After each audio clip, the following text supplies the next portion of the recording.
उन्हाळ्याच्या शेवटच्या महिन्यात देशातील तापमानात विक्रमी नोंद झाल्याचे दिसून येत आहे। दिल्ली राज्यात 50 डिग्री सेल्सिअस तापमानात वाढ झाली तर इतर राज्यात सुद्धा तापमानात विक्रमी नोंद झाल्याचे दिसून येत आहे। विदर्भात अनेक जिल्ह्यात पहिल्यांदाच तापमानात वाढ झाल्याचे दिसून येत आहे। अशात दुपारच्या वेळी रस्ते ओसान पडल्याचे दृश्य दिसून आले, तर सायंकाळी सुद्धा उष्णतेचे वारे वाहत असल्याने नागरिक उशिरा बाहेर पडणे पसंत करीत आहेत। याच वाढत्या तापमानाचा आढावा घेतला आमचे प्रतिनिधी अजय श्रृंगारे यांनी। देशातील तापमान मोठ्या प्रमाणात वाढत आहे। देशातील अनेक राज्यांमध्ये आता तापमानात रिकॉर्ड ब्रेक वाढल्याचे दिसून येत आहे। दिल्लीमध्ये 50 डिग्री सेल्सिअसच्या वर तापमान गेलेलं आहे, तर दुसरीकडे पुन्हा मणिपूर राज्यात वेगळेच तापमान म्हणजे त्या ठिकाणी अवकाळी पावसाने पूर स्थिती निर्माण झालेली आहे। विदर्भासह अनेक जिल्ह्यामध्ये सुद्धा मोठ्या प्रमाणात तापमानाची नोंद करण्यात आलेली आहे। आपण अमरावती शहरातील तापमानाची नोंद म्हणजे तब्बल 43च्या वर पोहोचलेला आहे आणि यामुळेच आपण बघू शकता की अमरावती शहरामध्ये आता सायंकाळचे 6 वाजत आहेत तरी सुद्धा आता घरातून नागरिक बाहेर पडत आहेत। उष्णतेचा वारा अद्यापही वाहत असल्यामुळे अनेक नागरिक दुचाकीने 3 चाकी वाहनाने सुद्धा तोंडावर दुपट्टा, डोक्यावर टोपी आणि गॉगल्स लावून शहरात निघत आहेत।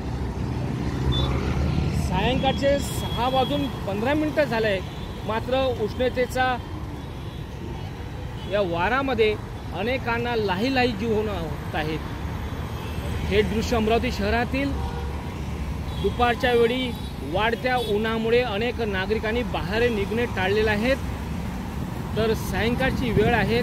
आता अनेक शासकीय कार्यालय वेळ संपल्याने आता घराकडे परतीच्या वेळी प्रत्येक शासकीय कर्मचारी, अधिकारी असेल किंवा नागरिक असेल आपल्या कामानिमित्त बाहेर पडताना तोंडाला दुपट्टा, डोक्यावर टोपी, शरीराचं संरक्षण म्हणून अनेक नागरिक आता जेमतेम बाहेर पडलेले आहेत।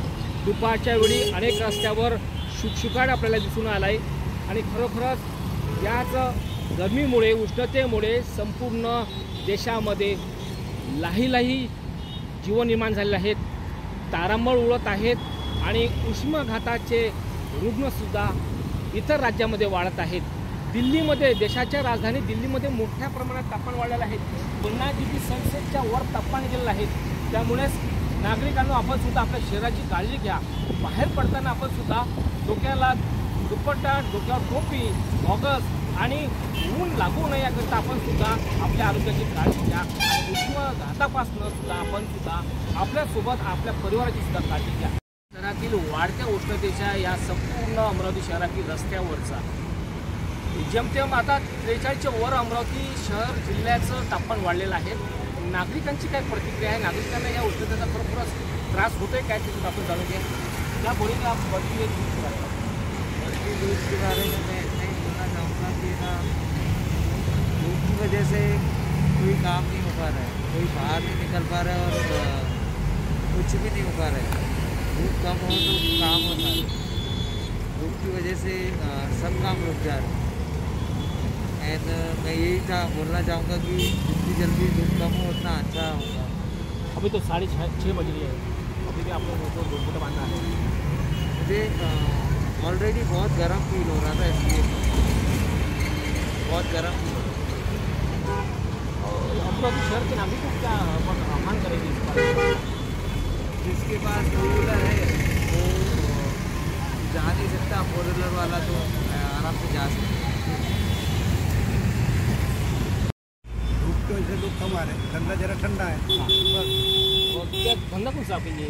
का धंधा है। अच्छा, हाँ, सवेरे से निकले आप? मैं 6 बजे से निकल रहा है, रात के 12 बजे तक ही चल रहा हूँ। पूरे शहर के अंदर 84 साल की उम्र है, 20 घंटे चल रहा है। अच्छा, बढ़ती धूप से लोग भी कमा रहे हैं की वजह से बाहर नहीं निकल पा रहे हैं और शाम के वक्त में लोग घर निकल रहे हैं। ज़्यादा धूप होने के कारण लोग घर में रह रहे हैं और धूप से बचिए और अपनी व्यवस्था कीजिए। इसलिए थोड़ा सा अपने आप को भी, अपने बच्चे वगैरह को भी उनसे बचाइए।